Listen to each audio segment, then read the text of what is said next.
네, 여러분 반갑습니다. 네, 금강경 전 시간에 이어서 261페이지부터 공부해 볼까요? 헤아릴 수 없이 많은 복. 오늘은 금강경 제11품을 설명하겠는데 이 품은 무의 복승분입니다. 이 제목은 비록 후세에 붙여진 것이지만 핵심이 모두 드러나 있습니다. 무의복은 청복에 속합니다.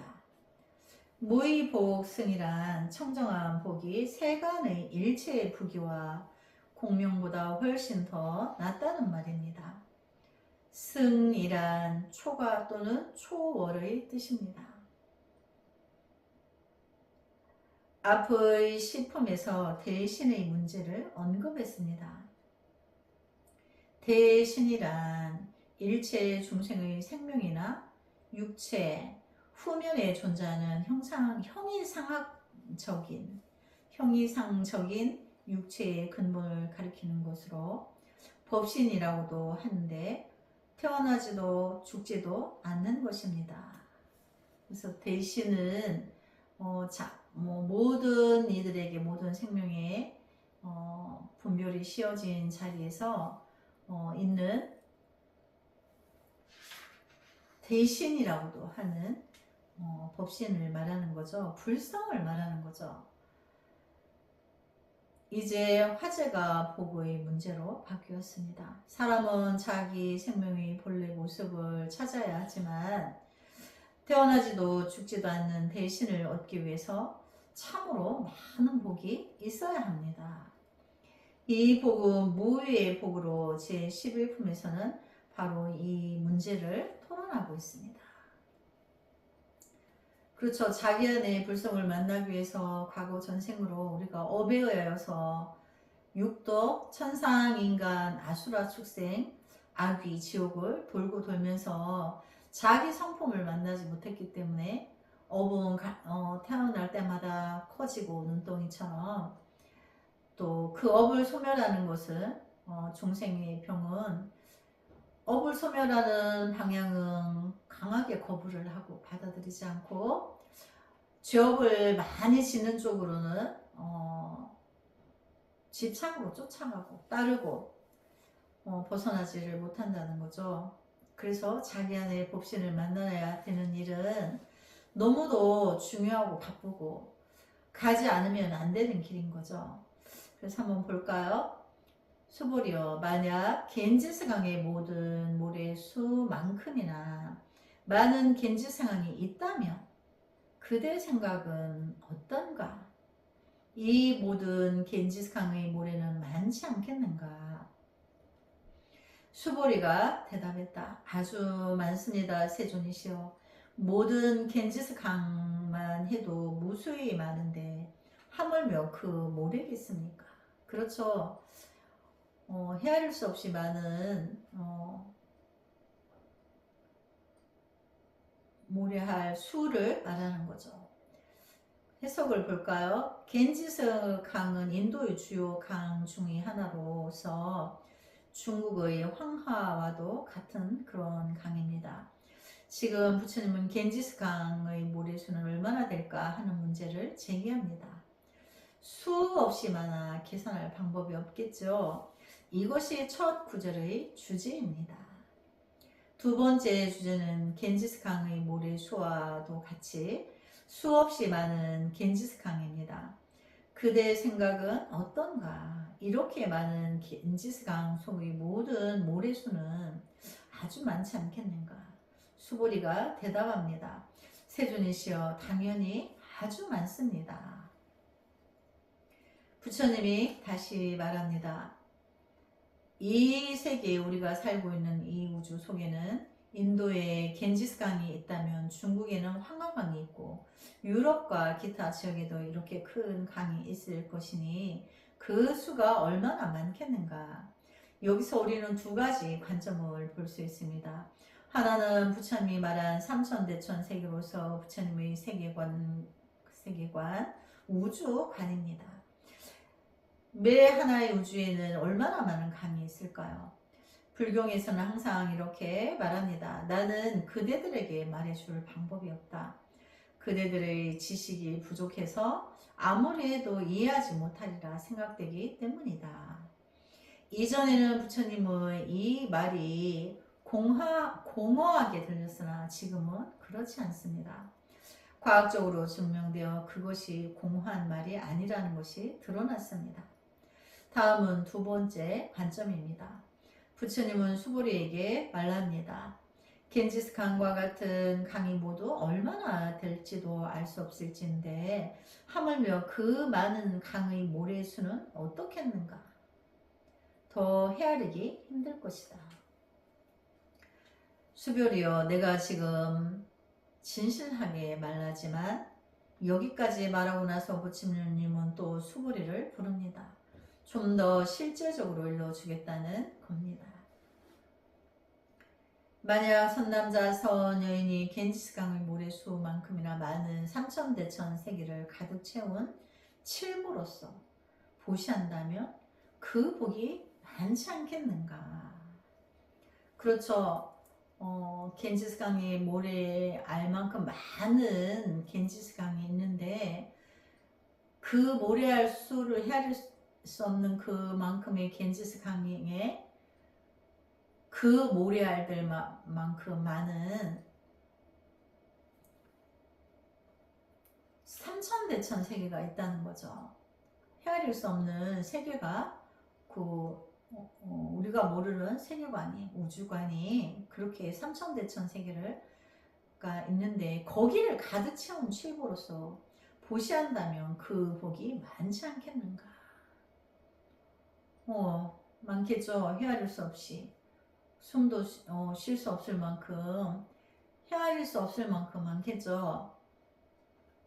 위 내용에 이어서 다시 문제를 제기합니다. 내가 이제 좀 구체적으로 말해주겠는데, 가령 지금 세상의 남녀를 불문하고 인간 사회에서 가장 귀중한 칠보로서 겐지스강의 모래수만큼이나 많은 삼천대천 세계를 가득 채울 그런 칠보로서 남김없이 보시하며 중생을 구제한다면 그대 생각에는 그가 얻는 복이 많겠는가, 많지 않겠는가? 그가 얻을 수 있는 선의 응보가 많겠는가, 많지 않겠는가? 이렇게 이제 이해를 도와주시는 거죠. 수고리가 말했다. 아주 많습니다. 세존이시여. 물론 아주 많을 겁니다. 그렇게 선한 일을 행한다면 그 복보는 대단히 클 겁니다. 사구계를 수지하라. 내용을 볼까요? 부처님께서 수고리에게 말씀하셨다. 선남자 선여인이 이 경전 중 사구계라도 수지하여 다른 사람을 위해 말해준다면 그 복덕은 앞의 복덕보다 클 것이다. 이 내용은 굉장히 중요한데 한번 볼까요? 해석을 한번 보겠습니다. 이 구절의 내용은 아주 엄중합니다. 부처님은 말합니다. 가령 이 세상에 어떤 선한 사람이 있어서 금강경의 내용을 숙지하고 더 나아가 수지할 수 있다면 여기서 수지라는 말에 특별히 주의해야 합니다. 수지라는 그 의미는 내용을 받아들일 뿐만 아니라 그의 의거에 지속적으로 수양한다는 것입니다. 그러니까 그 금강경의 내용에 대해서 익히에 다 뼈와 살을 사무쳐서 그 내용에 대해서 다 알고 누군가에게 전해줄 수 있다면, 그리고 그 다 안다는 그 내용 끝없는 수행이 또 필요한 거죠. 한 걸음 더 나아가 말한다면 금강경의 이치를 숙지하고 그것을 증험할 수 있는 단계에 이르렀을 때에만 받아들이는 바가 있다는 것입니다. 그러니까 이것을 다 숙지하고 다 알아서 내 뼈와 살이 되어서 누군가에게 진심으로 구구절절하게 이 진리를 전할 수 있다면 자기의 불성을 깨닫지 못하고는 그걸 불가능한 거죠. 그래서 증오의 단계에 이르렀을 때만 받아들이는 바가 있다는 것입니다. 증오는 뭐죠? 자기 안에 불성을 만나는 거죠. 자기 안에 서가모니 부처님과 같은 똑같은 불성이 내재하고 있다는 것을 체달해서 또 증명을 해내고, 그래서 일체 중생을 향한 연민이 깊어졌을 때, 그때를 말하는 거죠. 불법을 진정으로 이해하고 몸과 마음으로 받아들여서 변화가 생겼을 때야 비로소 받아들였다고 할 수 있습니다. 맞습니다. 그래서 누구나 다 부처님의 진실한 그 말씀을 다 이렇게 다 듣고 놓치지 않고 받아들여서 나의 뼈와 살에 사무치도록 내 것이 되어서 다 받아들일 수 있는 것은 자기의 업을 소멸시켜요. 그러니까 변화가 되죠. 중생에서 부처로 변화가 되죠. 그래서 중생부재를 영원히 끝없는 무주상부시를 실현하게 됩니다. 그래서 변화가 생겼을 때, 그때 비로소 받아들였다고 할 수 있습니다. 그러나 단지 받아들이는 것만으로 불충분합니다. 영원히 그 상태의 그 경계를 유지해야 합니다. 이렇게 해야만 수지라 할 수 있습니다. 그러니까 수지라 하는 것은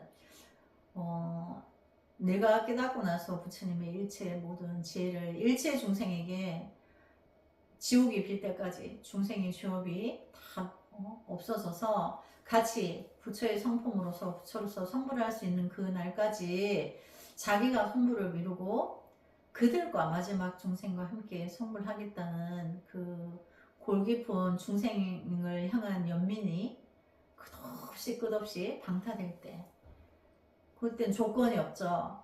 그래서 어머니가 외 아들에게 일생을 바치고 목숨도 바칠 수 있는 것처럼 그런 대자 대비가 방타가 된다는 거죠.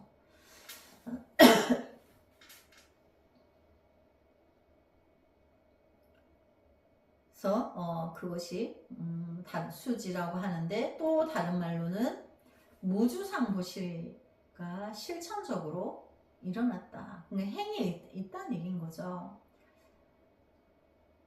수지라는 두 글자를 대충 보아 넘겨서는 안 됩니다. 어떤 사람은 날마다 금강경을 염송하는 것을 수지라고 하지만 이건 그냥 읽고 지나가는 것에 불과합니다. 금강경을 다 읽고 나서는 그만이기 때문입니다. 그렇죠. 모든 절에서 금강경 수지 독송 대회를 해요. 누가 잘하나 이렇게 하는데 그때뿐이고, 그냥 외워서 읽었을 뿐인 거고, 남이 들을 때 듣기 편하게 잘 그 언청을 다 가다듬어서 잘했을 뿐인 거지, 그 진실적인 내용에 대해서는 자기화되지 않았다는 거예요. 그래서 이제 그거를 그 대회가 끝나면 뭐 대회 전이나 대회 이후나 그랬을 뿐인 거지, 변화가 없어. 자기 업을 힐링을 못해. 자기 업 치유가 안 된 거죠.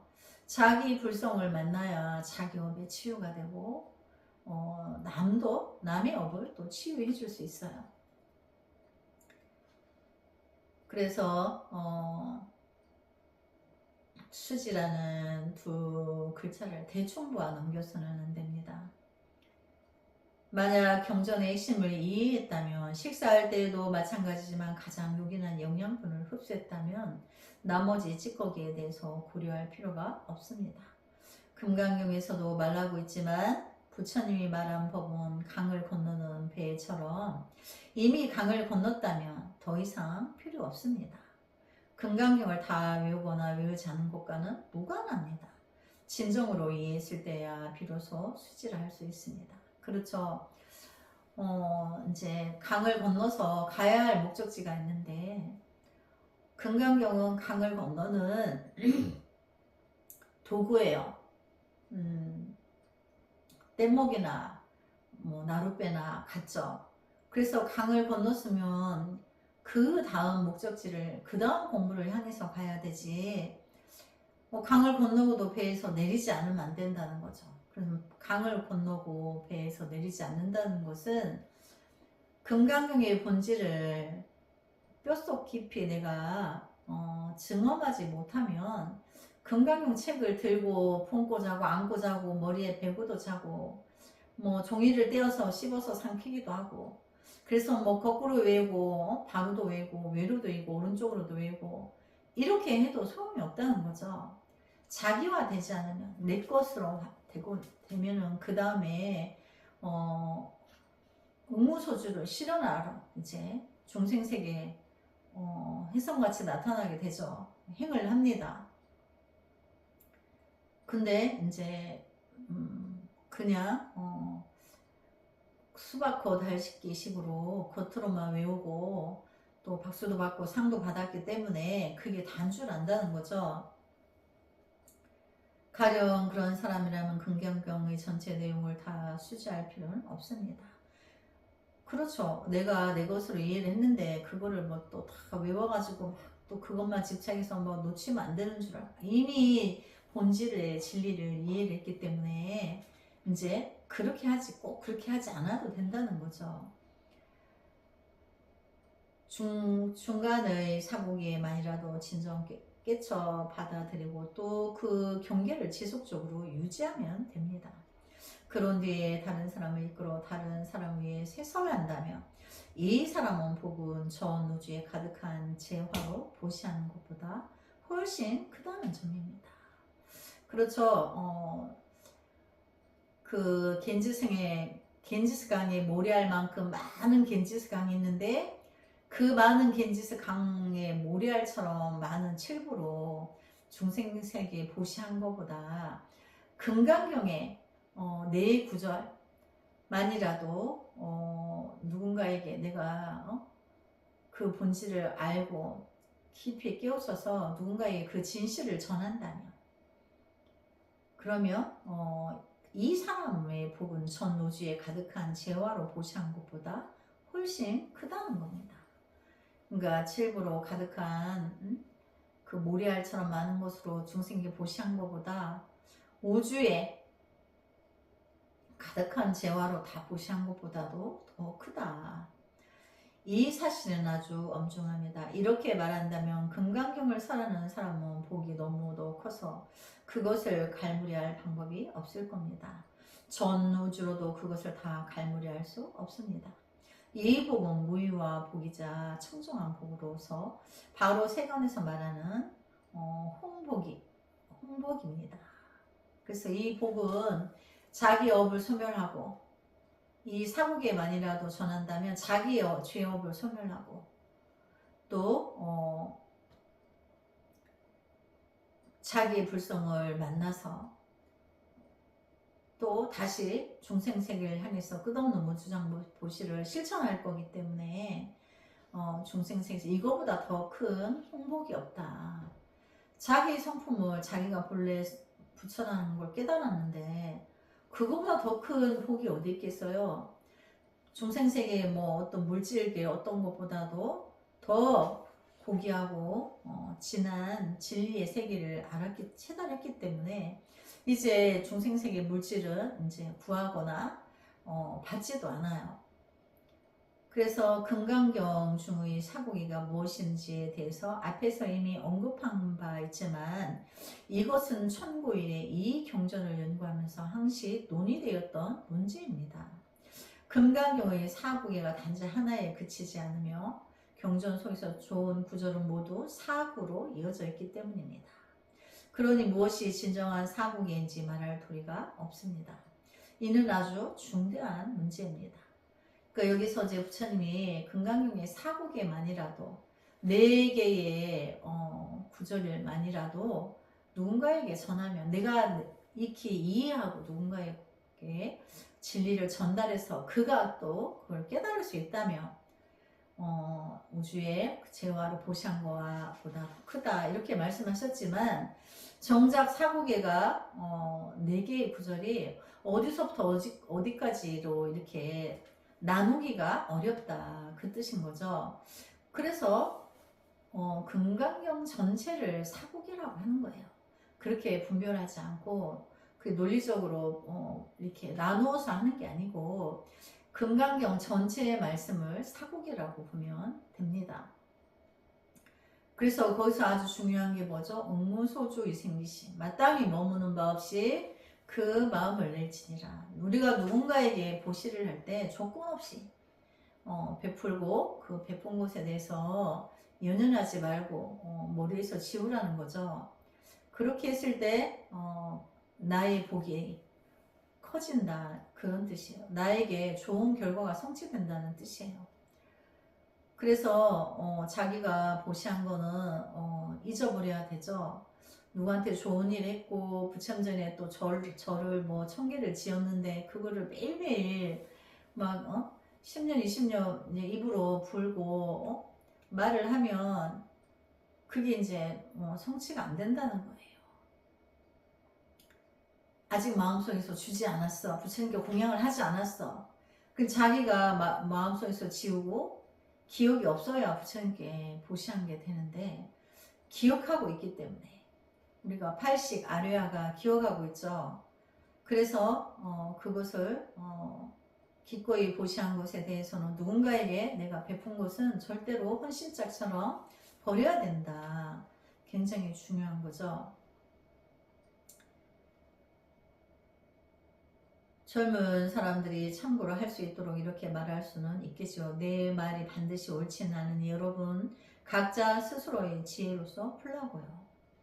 부처님이 말한 바 있습니다. 그가 말한 것은 헤아릴 수 없이 많지만 그 말은 환자의 병을 고치기 위해 쓴 의사의 처방전과 같다고요. 만약 병이 다 나은 후에도 처방전을 붙들고 놓지 않는다면 그 사람은 어리석은 사람이겠죠. 이것은 금강경 속에서 부처님 자신이 말한 것입니다. 선종의 각 종파에서는 항시 사구를 벗어나고 온갖 그릇된 것을 끊는다 라고 합니다. 이렇게 해야만 비로소 불법을 연구할 수 있다는 겁니다. 사구에서 벗어나고 온갖 잘못된 것을 모두 떨쳐버린다는 것입니다. 사구를 또 집착해서 놓지 않으면 그것이 병이 되어서 이제 사구를 벗어나지 못해서 장애가 생긴다는 거죠. 근데 그것마저도 벗어나고 내가 내려놓을 때 일체 것은 모두 그릇된 것이라는 것을 알게 된다는 거죠. 그러므로 이들 모두를 떨쳐버려야 합니다. 그래서 자기의 분별로 안입이 설신의 전도망상은 뭐가 좋다 하면 집착하죠. 중생의 병이 그렇습니다. 그래서 깨달음의 수행을 하라 하면 그렇게 강하게 거부하고 뭐 안입이 설신의 뭐 일체 사람들이 편견 속에 있는 좋다는 것과 나쁘다는 것을 분별해 가면서 좋다는 것만 찾아다니면서 살려고 하죠. 누리려고 하고 그렇지만 그게 이제 그렇게 누려지지도 않고 다 누리지도 못해요. 사구를 벗어나고 온갖 그릇된 것을 끊는다라는 것은 일체에 대한 부정입니다. 중생세계 일체의 분별심을 말하는 거죠. 바로 공유의 역공역유, 비공비유의 사구입니다. 세상의 모든 사정과 이치는 상대적입니다. 정이 있으면 반이 있고 부정불반이 있으며 즉정즉반도 있습니다. 그러니까 우주의 우리 중생계의 삶은 모든 것이 상대성 원리로 되어 있어요. 그래서 상대성 원리에 접목이 되면 중생심이고 중생계고 불세계가 아니에요.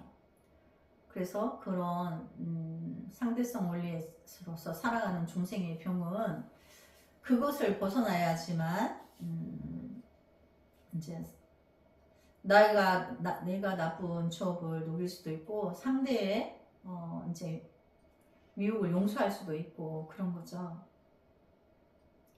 이런 점에서 볼 때 사구를 벗어나고 온갖 그릇된 것을 끊어야만 바로 진정으로 금강경의 핵심을 수지하는 것이라 할 수 있습니다. 사구계의 핵심도 바로 이것입니다. 그래서 여기 이제 사구계를 한번 볼까요? 공, 유, 역공역유, 비공비유 이렇게 해서 공과 유는 상대성 원리의 접목이 되죠.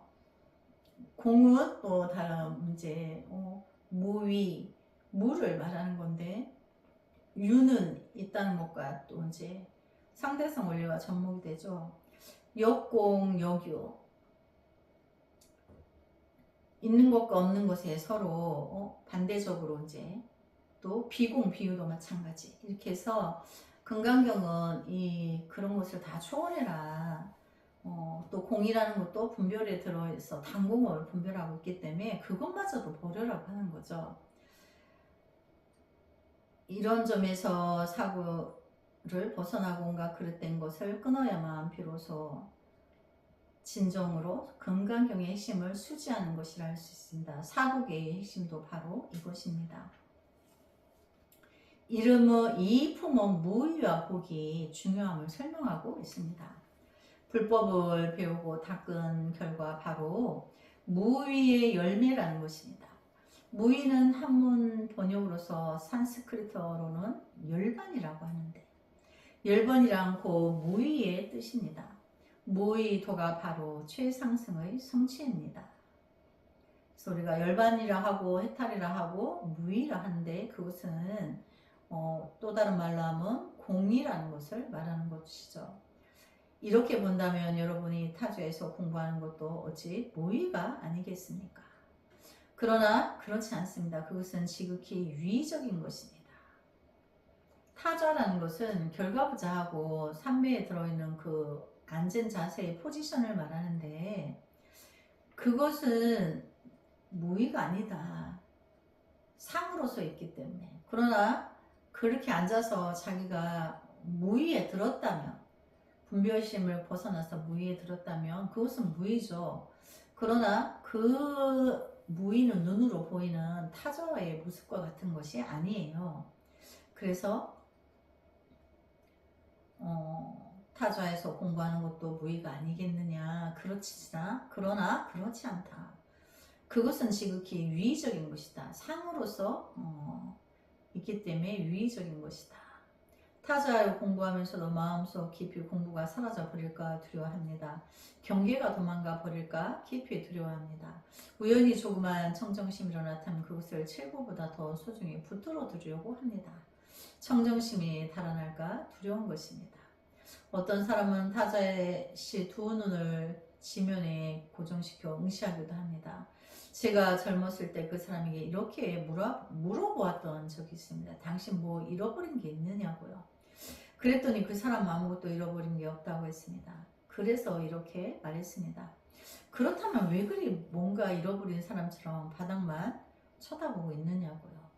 이렇듯 많은 사람들이 타자를 하고 공부하면 하지만 모두 유의 중에 있으며 무의에 도달하지 못하고 있음을 알 수 있습니다. 진정으로 무의에 도달했다면 그것이 바로 도를 이룬 경계입니다. 그래서 이제 진정한 무의에 그 참선을 해서 결과부자하는 타자의 모습으로 깊은 자기 내면의 무의에 들어가서 자기 안의 불성에 들어있다면 그게 바로 도다. 이렇게 이제 설명해 주는 거죠. 그래서 이제 자량을 볼까요? 그렇다면 어떻게 해야 도를 이룰 수 있을까요? 선행을 닦고 복덕을 성취하면 자연도를 이룰 수 있습니다. 불법을 배우는 데는 두 가지 중요합니다. 하나는 지혜의 자량이요. 다른 하나는 복덕의 자량입니다. 예를 들어 우리가 지금 금강경을 연구하는 것이나 기타 모든 불경을 연구하는 것은 모두 지혜를 찾기 위해서입니다. 그렇죠. 우리가 금강경을 공부하는 것도 내 안에 분별을 쉬고 불성을 만나서 지혜를 만나기 위한 거죠.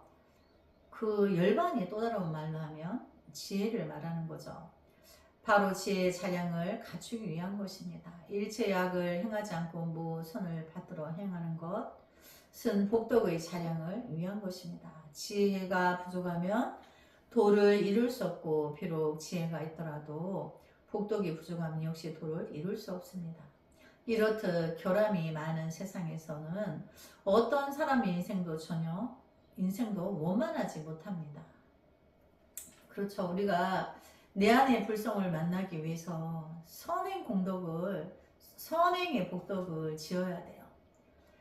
눈으로 보이는 어떤 선행의 행을 하는 것을 복덕이라 하고, 복덕은 지은 대로 내가 복을 많이 쌓으면 복덕의 결과를 성취하게 되죠. 그러나 복덕은 죄를 지울 수는 없어요.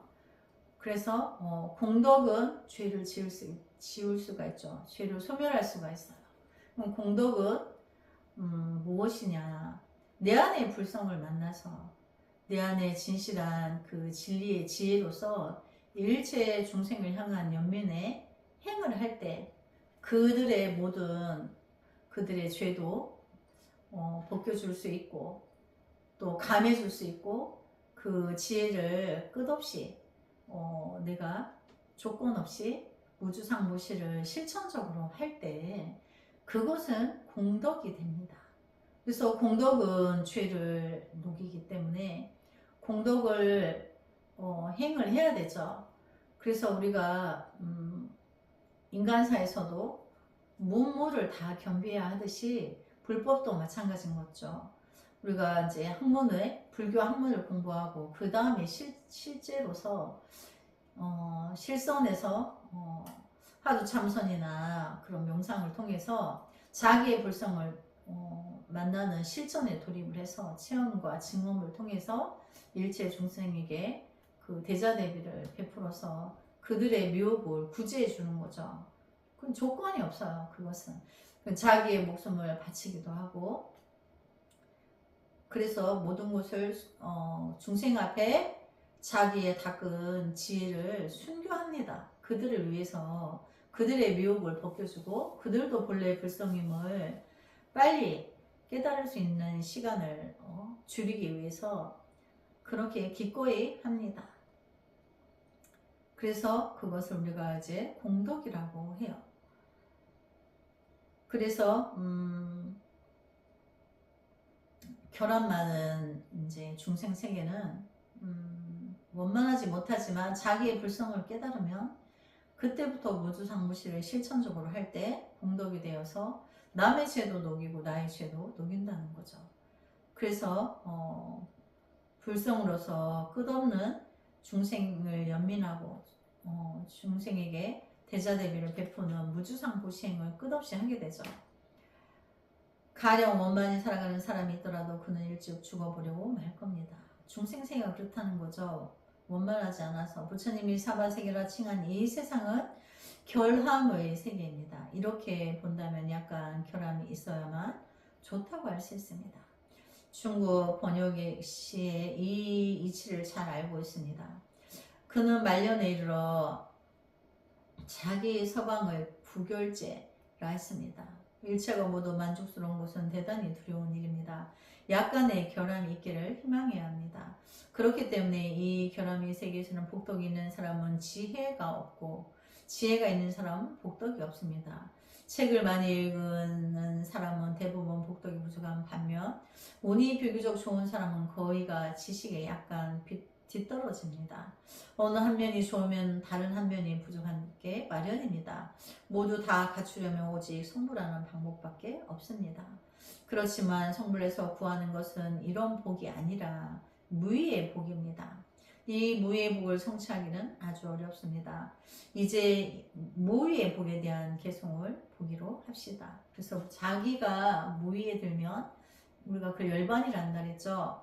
또 해탈이라 하고, 근데 이제 그때부터는 중생 향한 연민으로 무주상보시를 실천할 때 그게 힘들다거나 고통스럽다거나 이런 분별이 없어요. 그냥 무한히 감사하고 무한히 행복하고 감사하고 환희로운 마음으로 그들에게 다가간다는 거죠.